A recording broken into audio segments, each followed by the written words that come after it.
Open our Bible in the book of First Corinthians. First Corinthians chapter 1. Tingnan po natin 26 to 27. First Corinthians chapter 1. And First Corinthians chapter 1, 26 to 27. Basahin ko po yung verse 26, then sabay-sabay tayo pagdating sa verse 27. For ye see your calling, brethren, how that not many wise men after the flesh, not many mighty, not many noble are called altogether. But God hath chosen the foolish things of the world to confound the wise, and God hath chosen the weak things of the world to confound the things which are mighty. Let's pray. Our gracious God and Heavenly Father, maraming salamat po sa unang bahagi ng magpapahayag ng inyong salita. At sa pagkakataong ito, patuloy niyo po kaming bigyan ng kaunawaan at maging bukas ang aming puso't isipan sa pangangaral ng iyong mga salita. At gaya nga po ng paalala ni Santiago ay hindi kami tagapakinig lamang, kundi tagapagtupad, doers of the word. Ang lagi pong paalala sa amin every time na nakakapakinig kami, nagde-devotion kami, nagbabasa kami ng Bible, ay apply namin ito sa amin pong buhay. Ang Holy Spirit ang tunay na tagapagturo po namin. Kaya we pray na maunawaan at alisin po namin ang mga bagay na makaka-distract sa amin habang kami po ay nakikinig ng iyong mga salita. Ito ang aming dalangin sa pangalan ng Panginoong Yesus. Amen. Makakaupo na po ang bawat isa. At sa pangalawang bahagi po ng ating mensahe, kung lalagyan po natin ng pamagat ang aking pong ibabahagi, ay those called by God, no, mga tinawag ng Diyos. In line with our theme na talents and calling. Kung titingnan po natin mga kapatid, next slide, alam nyo ang daigdig po natin no, ay masyadong nakatingin sa mga tinatawag na credentials. Kaya nga, pag nag-a-apply, minsan big deal din po titingnan yung saang graduate na eskwelahan nito. Kaya nga talagang kung graduate ka sa sikat na eskwelahan, medyo iba yung pride. Pero kung diyan ka lang sa mga sulok-sulok, minsan nadidisregard po yan. And syempre, tinitignan din kung ano yung mga natapos na pag-aaral. No? Ano yung tinapos? Tapos ba ito ng bachelor? At minsan, kulang pa yung bachelor, naghanap pa sila ng mga tinatawag na masteral, doctorate. Talagang tumataas ang standard ng daigdig po natin. Kaya nga naalala ko itong pinost ni Sister April na sabi niya, kumbaga mag-engineer ka daw o kaya mag-asawa ka ng engineer dahil yan daw yung mga mayayaman. Ewan ko lang kay Brother Gerald kung totoo yan, no? Kaya kay Benjamin, no? Pero sabi nga, ganun. Pero fake news yata yan, Brother Gerald, no? Dahil tanongin na lang si Gerald, totoo yung, kumbaga, living testimony ng pagiging engineer. Pero yun nga, no? Talagang titignan, pag-aaral. Kaya nga, even sa mga ibang denomination, sa mga ibang mga churches, kahit nga yung paghahanap nila ng pastor nila, talagang titignan nila, ito ba, nakagraduate ng theology? Hindi lang yan, hahanapan pa nila ng graduate ba ito? Meron ba itong, kung nakakuha ba ito ng course o may units ba ito ng psychology? Talagang maraming mga hinahanap na mga, kung ano ng mga credentials. At hindi lang yan, hahanapan pa ng mga tinatawag na mga trainings. Ano ba yung mga trainings na pinagdaanan nitong taong ito? Ano ba yung mga work experiences niya? Then, ang medyo masakit pa dyan, titignan pa yung pleasing personality. No? Titignan pa yung itsura. Sabi ko talagang mabigat ang mabigat ang qualifications, credentials na hinahanap ng daigdig. Pero alam niyo mga kaibigan at mga kapatid, sa bahaging ito ng ating pag-aaral, makikita natin na ibang-iba ang standard ng daigdig na ito pagdating sa standard po ng ating Panginoon. Kaya nga, kung titignan po natin sa banal na kasulatan, iikot po tayo sa mga iba't ibang character sa Bible. At dito makikita natin, paano ba, kumbaga, sino ba yung mga tinawag ng ating Panginoon? At maging ano ito sa atin, no? Maging, kumbaga, hamon sa atin, na kung yung mga character sa Bible ay sila ay tinawag ng Panginoon, pwede rin tayong tawagin at magpagamit po sa ating Panginoon.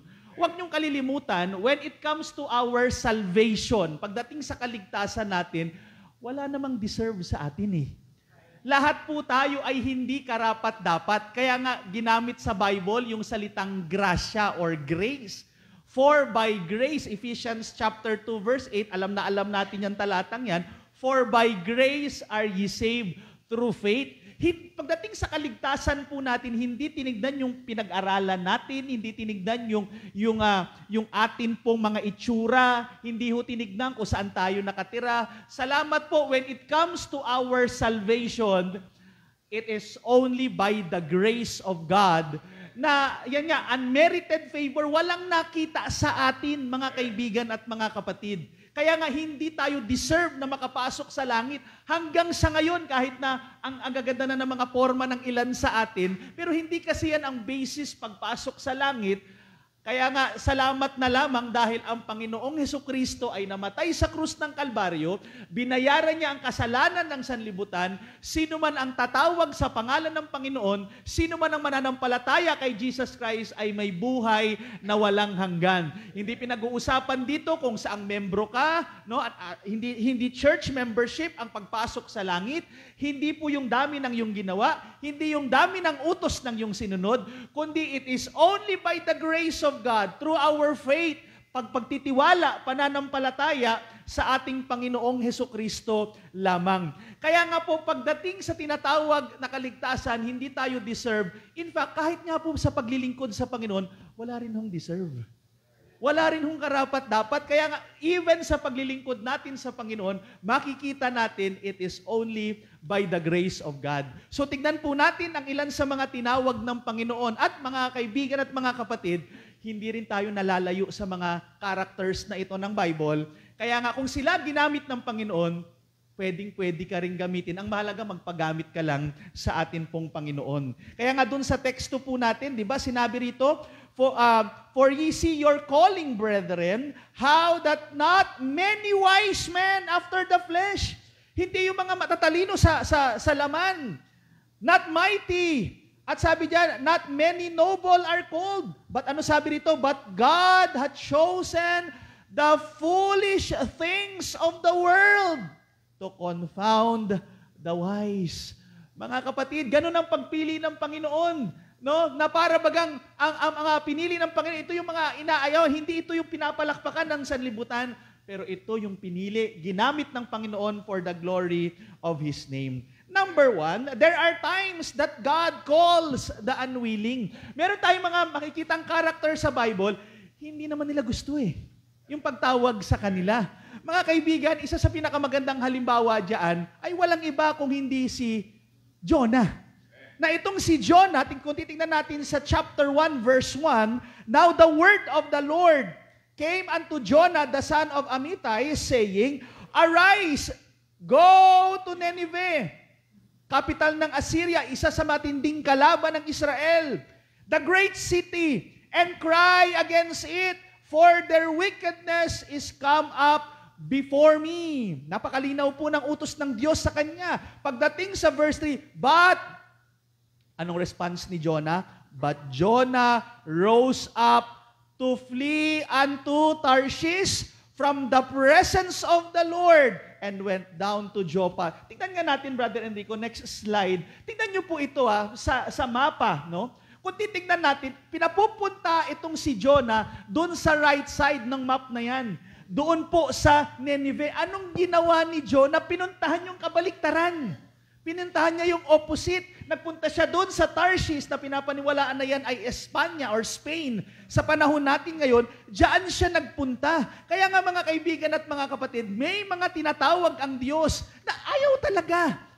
Pero alam nyo, etong si Jonah, kahit na ayaw niya, dumaan pa po siya sa matinding pagsubok, doon din naman pala siya babagsak sa Nineveh. Pinilit niya nga tumakas sa panawagan ng Diyos. Ayun, nakaranas patuloy siya na kinain siya ng malaking isda. Sinubo siya ng malaking isda at special delivery, dinala siya doon sa kung saan talaga siya dapat pinapupunta ng Diyos. At alam niyo mga kaibigan at mga kapatid, marami po sa atin, ayaw naman talaga nating maglingkod sa Panginoon Diba? Tingnan niyo yung mga itsura ng mga katabi niyo. Iba mga mukhang artista. Diba? Yung iba mukhang maarte lang. No, pero ibig sabihin, kung sinabi natin, maglingkod sa Panginoon, marami hong umaayaw dyan. Ayaw niya. Kasi ano ba naman yan?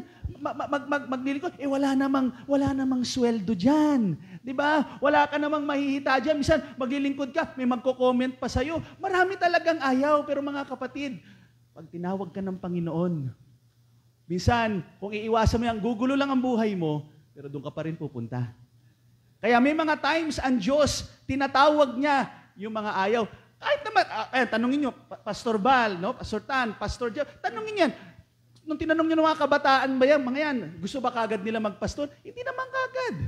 No, kaya nga, di ba, pag nanonood tayo ng mga graduation ng mga preschoolers, di ba, pakinggan nyo yung mga sinasabi ng mga bata, when I grow up, I want to be a doctor. Di ba? When I grow up, I want to be a teacher. Minsan nag-aantay ka na gusto magpastor, wala ka maririnig eh. Ayaw talaga magpastor. Pero by the grace of God, tumatawag ang Diyos. And by the grace of God, hanggang sa ngayon, tumatawag ang Panginoon na magpapagamit sa Kanya. At baka ikaw na yun, kapatid. No, maaring aayaw kayo, ayoko dyan, ayoko magpastor. Again, sino ba may gusto? Pero kung gusto ng Panginoon yan, tatawagin ka niya, gagamitin ka niya for the glory of His name. Pangalawa, mga kapatid, may mga pagkakataon din po, may mga times na ang tinatawag ng Diyos ay ang mga hindi handa, unprepared. Hindi handa. Tingnan po natin ang isa sa magandang halimbawa, ito hong si Gideon. Si Gideon, puntahan natin yung Judges, no? Judges chapter 6. At babasahin ko po itong ilang talata. No? Sabi rito, sa verse number 11, and there came an angel of the Lord and sat under an oak, which was in Ophrah, that pertained unto Joash the Abiezrite, and his son Gideon threshed wheat by the winepress and hide it from the Midianites. Ba? And the angel of the Lord appeared unto him and said unto him, the Lord is with thee, thou mighty man of valor. Teka lang, tinawag siyang mighty man of valor. Pero huwag niyong kalilimutan, itong si Gideon, nagtatago. Si Gideon duwag. Wala sa isip ni Gideon, nalalabanan niya yung mga Midianites. Ang gusto lang ni Gideon, ito lang, magtago lang tayo ng mga makakain natin. No, magtago lang. Yan na. Rapture na? Ay, hindi pa. Akala ko rapture na. So makikita natin, itong si Gideon, hindi siya handa para sa digmaan. Niwala sa isip niya na siya ang gagamitin ng Panginoon para kalabanin ang isang matinding bansa na handa sa gera, siya pala yung gagamitin ng Panginoon. Hindi po siya prepared. Kaya mga kaibigan at mga kapatid, may mga pagkakataon, maaring sabihin, naku, hindi ako handa dyan. Hindi ako nakaprepare dyan sa paglilingkod sa Diyos, sa ministry na yan. Pero pag ikay gagamitin ng Panginoon, kahit hindi ka handa, ihahanda ka ng Panginoon, bibigyan ka niya ng lakas para magamit ka niya sa ministeryo po na yan, mga kaibigan at mga kapatid. Kagaya ng isang duwag na kagaya ni Gideon, no? Just imagine kung susubaybayan niyo yung story, na ang kanilang kalaban, daan-daang libo ang dami ng kanilang kalaban. Sila nagsimula 10,000. 10,000 na tumawag doon sa unang tawag ni Gideon, may mga dumating na 10,000. Pero sabi ni God, marami pa yan. Marami pa yan. Hanggang dumating sa point na sila'y naging 300. Just imagine, ano magagawa ng 300? Lalabanan mo yung daan-daan libong Midianita. Yung 300 na yon, wala pang alam sa gera yon. Ang lalabanan nyo, yung mga handang-handa sa gera. Siguro ang isang Midianita, baka makakapatay ng, baka higit sa 3 Israelita. 300 lang sila. Pero kita nyo yan, kahit hindi sila mga handa, pero dahil si God ang kanilang kalakasan, I can do all things through Christ, which strengtheneth me. Mga kaibigan at mga kapatid, pagdating sa paglilingkod sa Panginoon, ang mahalaga, may puso ka lang na sumunod sa Panginoon. Siya ang magbibigay sa iyo ng preparation. Siya ang magbibigay sa iyo ng lakas para ikaw ay gamitin niya for the glory of His name. Pangatlo po, mga kapatid, may mga times na ang tinatawag ni God ay yung mga unfavorable. Yung mga hindi pinili, yung mga hindi pinapalakpakan, mga hindi sikat, ni wala sa isip ng mga tao na ito pala yung gagamitin. Isa sa magandang halimbawa po niyan, mga kapatid, ito hong si David. Si David, sa kanilang magkakapatid, Tandaan niyo po, nung sinabi ni God kay propetang Samuel, Samuel, puntahan mo itong si Jesse.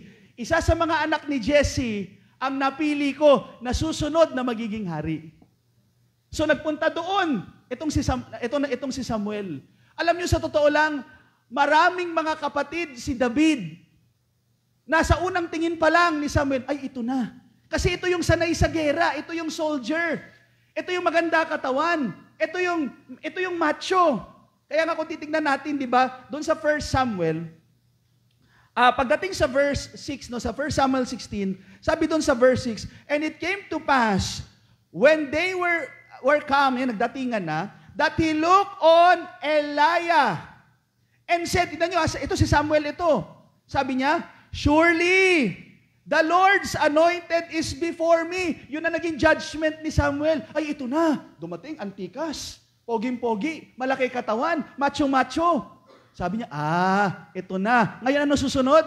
Sabi po ni God, but the Lord said unto Samuel, look not on his countenance, or on the height of his stature, because I have refused him, for the Lord seeth not as man seeth, for man looketh on the outward appearance, itong maganda, but the Lord looketh on the heart. Ang tinitignan ng Diyos yung puso. Yun ang mahalaga sa Kanya. Hindi yung pogi, hindi yung macho, hindi yung mga matalino sa sanlibutan. No, ang tinitignan niya yung puso ng isang tao na naglilingkod, nagmamahal sa Kanya. Yan ang Kanyang gagamitin. Kaya nga makikita natin dito, dumating na, kumbaga dumaan na kay Samuel, yung 7 kapatid ni David. Lahat mga pogi, lahat pwedeng-pwede. Tapos parang dumating na sa point na sinasabi ni Samuel, uy Jesse, may anak ka pa ba? Ay, teka, meron pa pala, ando doon pala, sa pastulan, patawag nyo nga si David. Tapos nung nakita itong si Totoy David, pambihira, wala sa itsura. Wala sa itsura niya na siya yung magiging hari. Wala po, kaya nga makikita natin, di ba?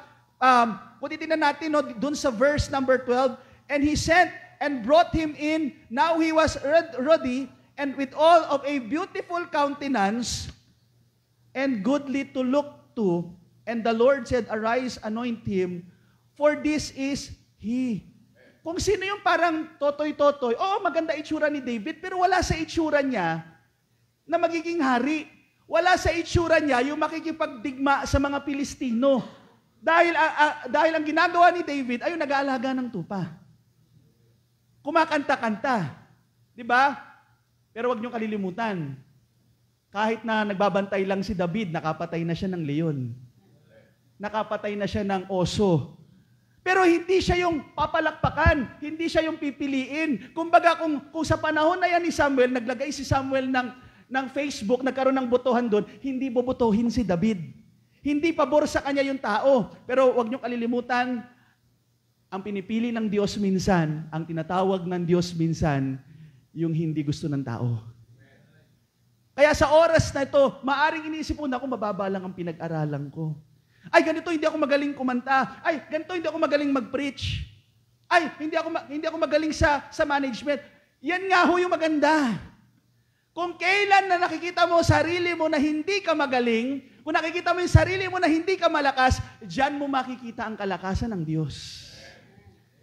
Kaya nga, di ba, meron ako na-share noon, na naalala ko nung ako'y bata pa, sabi ko nga, bakit hindi na lang ang pinagtagpo ng Diyos ay si Goliath at saka si Samson? Bakit hindi na lang yung dalawang yan? Si David pa talaga yung pinaglaban doon kay Goliath na napakalaking tao, isang higante. Ang ganda siguro ng laban, kung ang maglalaban ay si Samson at saka si Goliath, ang ganda ng laban, isang malakas at isang higante. Aba, magandang action film yun. Kaya lang ang problema doon, kung sila nagkatagpo, sino mag-glorify? Si Samson. Ako naniniwala, kayang-kaya ni Samson si Goliath. Kaya lang mangyayari, lalong yayabang si Samson.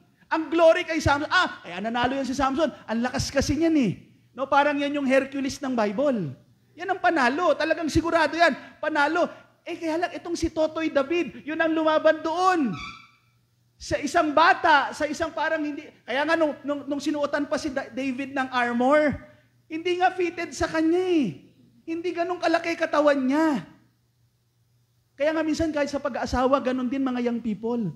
Minsan ang tinitignan, itsura, tangkad, no? Pogi, anyong sayo, parang kagaya sila Tatay Danny, mga mukhang Koreano. Di ba mga ganyan? Yan ang hinahanap ng mga tao. Pero tandaan nyo, minsan yung mga ganyang mukha, yan pa yung sasakit sa mga damdamin nyo. Yan pa yung mga manloloko sa inyo. Hanapin nyo yung mga anak ng Diyos na may busilak ang puso. Ay, kay Enrico ako nakaturo. No? Brad, walang disgrasya. Pero yun nga, ang hanapin nyo yung may maayos na puso, yung may takot sa Diyos, yung naglilingkod sa Diyos, yan ang hanapin po ninyo. No? Dahil ang itsura, magbabago din ho yan. Kahit na pogi ngayon yan, no, daanan man ng bagyo yung mukha niyan, magbabago din ho yan. Pero yung nasa kalooban, mas lalo pa ho magbabago yan sa tulong ng atin pong Panginoon.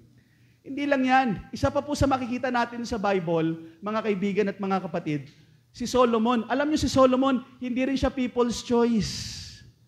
Hindi rin ho siya yung gustong-gusto ng tao. Si Solomon, taong bahay. Kaya nga nung malapit nang mamatay si David, ito hong si Adonijah, nagpaparty na. Dahil itong si Adonijah, sabi nga dito sa 1 Kings, kung babasahin po natin, okay, ang sabi po rito, itong si Adonijah, kung dito sa verse number 6, ang pagkaka-describe kay Adonijah, he also was a very goodly man, and his mother bare him after Absalom. Alam niyo ba si Absalom, pogi? Yung anak ni David na gustong-gusto ni David. In fact, ang gusto talaga, parang kumbaga sa choice ni David, parang ang gusto niya si Absalom. Kaya lang, alam naman natin yan nung nagrebelde sa kanya. Yan yung pogi, yan yung makarismang anak niya. Kaya nga, sa pamamagitan ni Absalom, halos nahati yung kingdom ni David dahil ang galing sa tao nitong anak niya. So itong si Adonijah, kamukha din ni Absalom. So ibig sabihin, pogi din ito. Kumbaga, ito yung people's choice. Ito yung talagang gustong-gusto ng tao. Kumbaga, kung may botohan lang nung panahon na yon, ito magiging presidente. Kaya lang ang gusto ng Diyos, si Solomon na yung isang batang nasa bahay lang, taong bahay lang, laging kasama nanay niya, yun pala yung pinili ng Diyos. Na 40 years sa Israel, hindi nagkaroon ng war dahil nagkaroon ng hari na full of wisdom. Kaya nga mga kaibigan at mga kapatid, hindi nga sa itsura, hindi sa kakayanan, kundi sa kapangyarihan ng Diyos. Remember Solomon, ang dami niyang pwedeng hilingin kay God. Nung tinanong siya ni God sa pamumuno niya o sa simula ng kanyang pagiging king, tinanong siya, ano ang gusto mo? Pwede namang sabihin ni Solomon na gusto ko maraming pera. Gusto ko maraming sundalo. Pero ang hiniling niya, bigyan siya ng karunungan na mula sa Diyos. At dahil dyan sa karunungan na mula sa Diyos, lahat ng mga pwedeng hilingin ng isang tao, in fact, lahat ng gustong marating ng isang tao o puntahan ng isang tao, lahat yan narating ni Solomon. Talino, narating ni Solomon yan. Pagdating sa yaman, napakayaman ni Solomon. Pangkaraniwan lang sa kanya ang ginto. Okay? At syempre, pagdating sa pogi problems, pogi din si Solomon. Di ba? 1,000 babae sa buhay niya, nakakapagod yun. Di ba? 700 wives, 300 concubines. Hindi ko sinasabing gayahin nyo, baka mamaya, bakit ang dami mong chicks? Ginagaya ko si Solomon Tandaan nyo, pagkakamalin nga ni Solomon yun Pero ang point lang, dahil sa wisdom na hiningi niya kay God, pinagpala siya ng Panginoon. Pero tandaan nyo po, sa simula, hindi siya gusto ng tao. Hindi siya yung people's choice, pero siya ang ginamit ng Panginoon. Kaya, sa pagtatapos, ikat ko muna yung ating message this morning.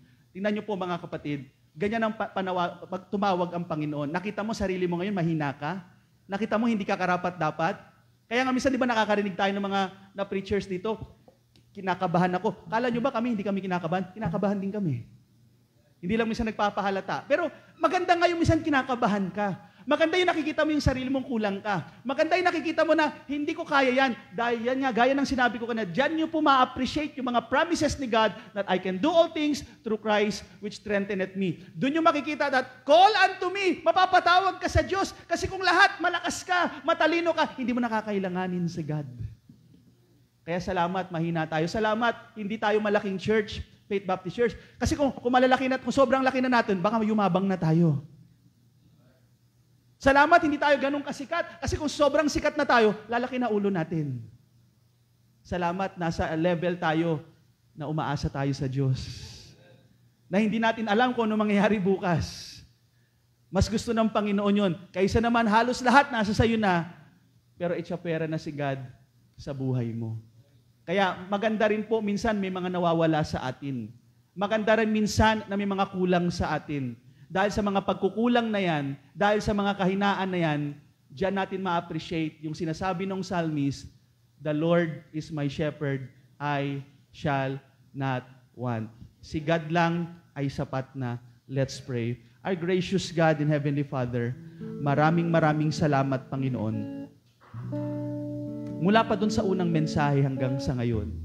Lord, salamat. Dahil sa dami-dami ng tao sa mundo, mas marami pang mas qualified sa amin. Mas marami pang magagaling sa amin. Pero sa dami ng tao sa mundo, isa kami sa mga tinawag mo para paglingkuran ka.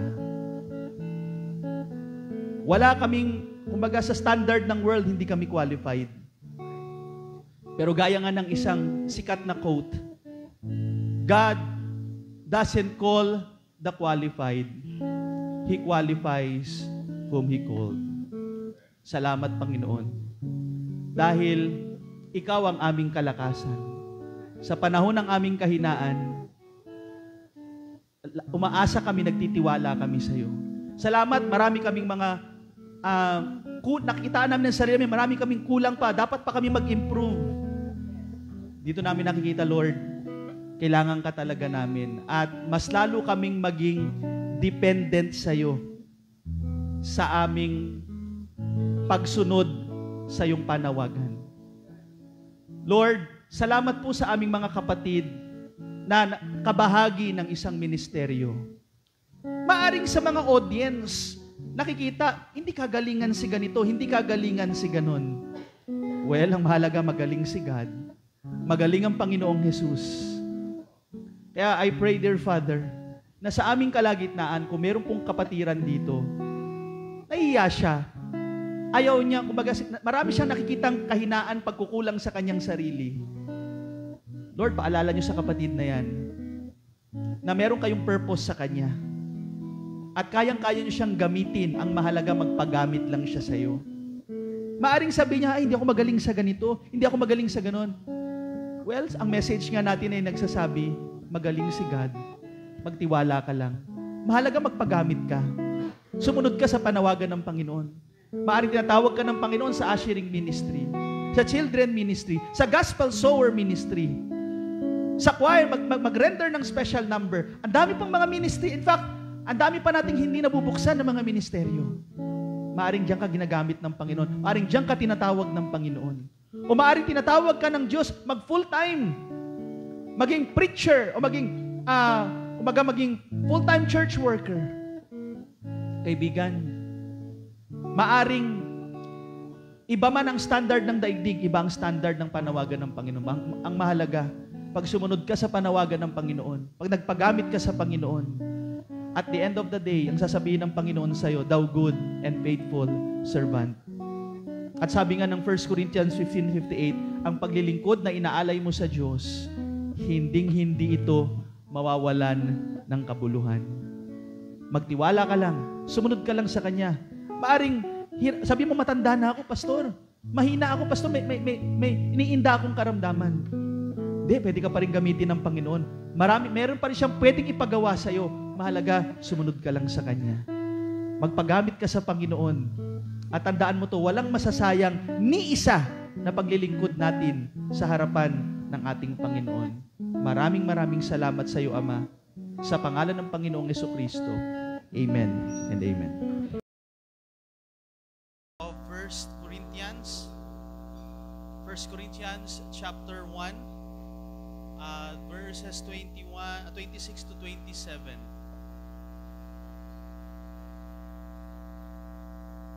1 Corinthians chapter 1, 26 to 27. Hayaan niyo pong basahin ko na lang yung verse. For ye see your calling, brethren, how that not many wise men after the flesh, not many mighty, not many noble are called, but God hath chosen the foolish things of the world to confound the wise, and God hath chosen the weak things of the world to confound the things which are mighty. Lord, sa unang bahagi ng mensahe ngayong hapon, pangunahan niyo kami patuloy, at patuloy pa rin ang hamon na hindi lang kami tagapakinig, pasok sa kaliwa, lalabas sa kanang tenga, kundi pasok ito sa puso namin, gaya ng sinabi ng iyong salita, Thy word have I hid in my heart, that I might not sin against Thee. Tago niyo po ako, Lord, sa inyong likuran, hindi ako makita, ikaw lamang ang mag-glorify, sa pangalan ng Panginoong Yesus. Amen and amen. Makakaupo na ang bawat isa, at ang message na binahagi ko kaninang umaga ay those called by God. Nakita natin kaninang umaga no, na iba ang qualifications ng daigdig. Iba naman si God pagdating sa kanyang panawagan o pag siya'y tumawag ng kanyang lingkod. Nakita natin kaninang umaga ang isa sa mga example na there are times that God calls the unwilling. Nakita natin ang example ni Jonah, na si Jonah ayaw niyang sumunod sa panawagan ng Diyos, pero siya pa rin ang tinawag ng Panginoon at si God pa rin ang nasunod dahil God is in control of everything. Pangalawa, nakita natin na there are times na si God ang tinatawag niya yung mga unprepared. Like for example, kagaya ni Gideon. Si Gideon isang duwag, ayaw niya makipaglaban, ayaw niyang makipaglaban sa mga Midianites, pero siya yung tinawag ng Panginoon. At nakita natin na bagamat hindi siya prepared, pero binigyan siya ng Panginoon ng lakas, kapangyarihan para magapi sa pamamagitan ng 300 lamang sila laban sa daan-daang libong mga Midianites. Then, nakita rin natin kaninang umaga no, na minsan ang tinipili ng Panginoon, tinatawag niya yung mga unfavorable, yung mga hindi yun yung pinapalakpakan, hindi yun yung pinipili ng tao.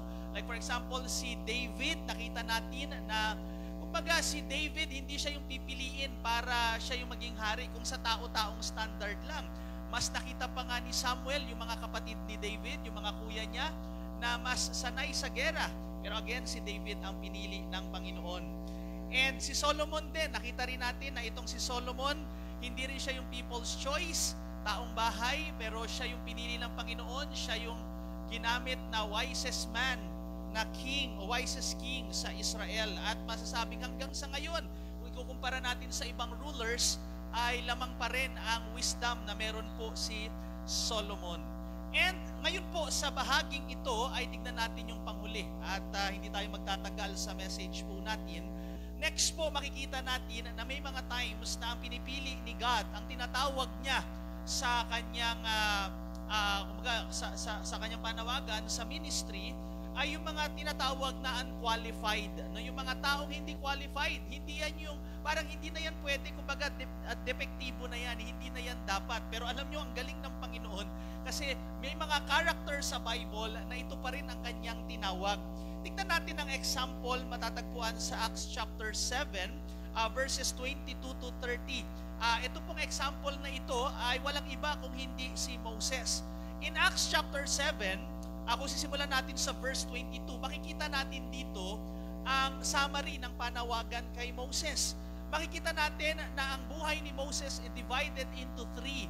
First 40 years ng buhay ni Moses, siya ay Prince of Egypt. Of course, siguro nung panahon na yun, ay masasabi natin kung tinawag si Moses nung panahon na first 40 years ng kanyang buhay, masasabi natin, talagang okay si Moses kasi matalino siya, nag-aral siya sa University of Egypt. Kumbaga, aral siya sa knowledge no, na meron sa Egypt. Kaya talagang masasabi nating may case si Moses na tawagin nung siya ay first 40 years ng kanyang buhay. Kaya lang hindi siya tinawag ni God nung panahon na yan. Another 40 years ng buhay ni Moses, ibang-iba dun sa unang part ng kanyang buhay, siya ay nasa wilderness na lamang. Nag-aalaga na lang siya ng mga tupa. Ibang-iba na dati Prince of Egypt siya. So pangalawang part ng buhay niya, ayun na lang, nag-aalaga na lang siya ng tupa. Nananahimik na lang po siya doon sa disyerto. Kung kailan naging 80 years old na si Moses, saka siya tinawag ng Diyos. Kung sino yung wala nang kakwenta-kwenta, mahina na memorya marahil, hindi na siya magaling magsalita. Kasi kausap ko lang araw-araw, tupa Minsan, biyanan niya, kausap niya, Pero yun nga, wala na, hindi na siya ilukwet nung time na yun, wala na siyang ibubuga. Pero kung kailan mahina siya, kung kailan wala na siyang K, saka siya tinawag ng Panginoon. Humanly speaking, hindi qualified si Moses. Kaya nga, kung makikita natin, di ba, sa buhay ni Moses, nung tinatawag siya ni God, ang dami niya ng alibay. Ang dami niya ng sinasabi, Lord, hindi na ako karapat-dapat. Lord, tumawag ka ng iba. Sigurado ko, hindi ako yun.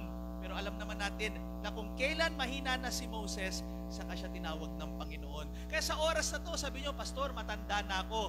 Hindi na siguro ako hindi, nagkakamali ka.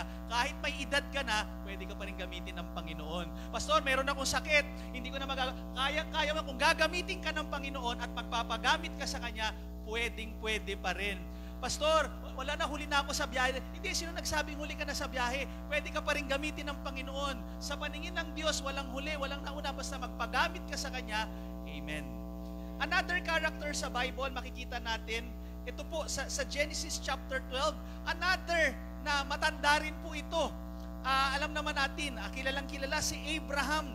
Nung si Abraham ay tinawag ng Diyos, siya po ay 75 years old na.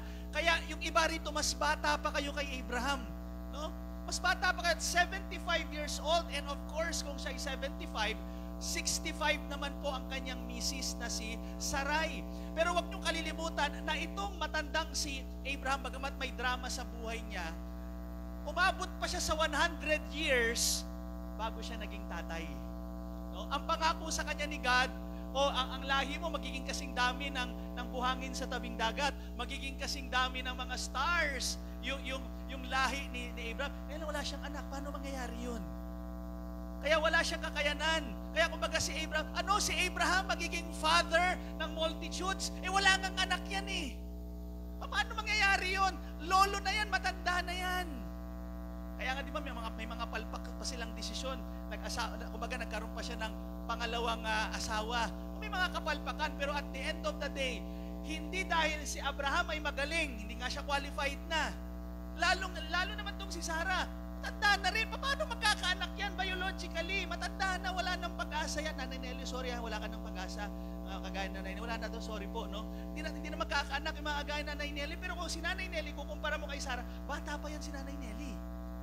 Pero, tandaan nyo po, kung sino yung wala nang kakwenta-kwenta sa paningin ng tao, wala nang kapag-asa, hindi na qualified, yun pa pala yung gagamitin ni Lord.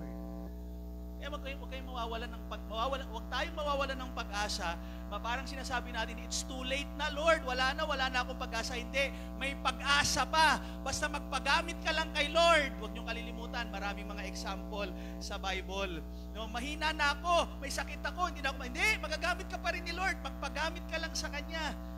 At tandaan niyo po, panghuling example natin, syempre, si Jacob.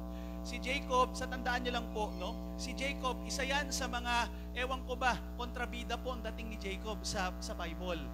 'Di ba? Pag sinabi nating Jacob sa pangalan pa lang, no? Pag tinignan natin, define yung kanyang pangalan, hill catcher, deceitful. Isa sa mga meaning ng pangalang Jacob. So, sa pangalan pa lang, hindi ka na magtitiwala kay Jacob. 'Di ba? Hindi siya mapagkakatiwalaan. Just imagine na kumbaga nasa tiyan pa lang siya ng nanay niya, hinihila niya na yung kuya niya. Ganyan kalupit si Jacob. Kaya dito po mga kaibigan at mga kapatid, kung ikaw ay merong pangit na nakaraan, na para bagang wala kang kay na maglingkod kay Lord, ang dami may mga halimbawa, may mga naargabyado ka before, basta may mga nagawa kang hindi maganda, naku Lord, hindi ako qualified na paglingkuran ka, ang dami kong pangit na mga nakaraan, ang dami kong ginawa, ganito, relax lang. Tandaan nyo po, yes, hindi na natin pwedeng mabago ang nakaraan, pero pwedeng baguhin ni God ang iyong kinabukasan, pwede kanyang gamitin, ang mahalaga magpagamit ka lang sa Kanya. Yun lang ang importante doon. At yung mga pangit na mga nakaraan natin, pwede po yung maging magandang patotoo for the glory of God sa mga panahong ito. Hindi na natin mababalikan yan, nakaraan na yan, kung ano man yung mga kwento ng buhay natin noon, pero kung ano man yung mga kahinaan natin, kapalpakan natin na parang si Jacob, pwede natin gamitin yan na magandang testimony sa kasalukuyan na nabago ka ng Panginoon. No, tandaan niyo po, marami ring mga taong nakikinig sa atin marahil, yung mga napagdaanan natin noong nakaraan, yun din ang pinagdadaanan nila sa ngayon. Pero pwede kang gamitin ni God to testify yung Kanyang kabutihan. Huwag niyong kalilimutan, si Jacob, siya yung naging Israel. No? Na pag sinabi nating Israel, siya yung Prince of God, power of God, no? Prevailed with God. So yung kanyang pangalan biglang nabago, na dating pangit, negatibo, biglang naging Israel, na hanggang sa ngayon pinag-uusapan natin, hanggang sa ngayon nababasa natin sa Bible. Yung pangit pwedeng baguhin ng Panginoon, basta ang mahalaga, sumusunod tayo sa atin pong Panginoon. Mga kapatiran sa Faith Baptist Church, tandaan niyo po, no? Yes, salamat, may mga bata, may mga kabataan. Ngayon pa lang, remember now thy Creator in the days of the youth. Paggamit ka habang bata ka pa. At kahit may edad na, no, kahit na ikaw ay parang iniitsipwera na ng society natin. Diba? Minsan sabi, hanggang 40 lang ang hiring. Yes, pagdating sa daigdig, meron talagang limit. Pero pagdating sa Panginoon, wala hong pipigil. Laging bukas ang panawagan ng Panginoon. Hindi sabi, matanda ka na, sorry, hindi ka na pwede sa mission. Hindi, pwede pa. Basta magpagamit ka lang sa atin pong Panginoon. Kaya nawa po ang ating tema tungkol sa talento. Paggamit mo yung talento na meron ka. Yung panawagan sa inong Panginoon, huwag mong hahadlangan, huwag mong pipigilan. Sunod lang sa panawagan ng Panginoon. At may pagpapala po yan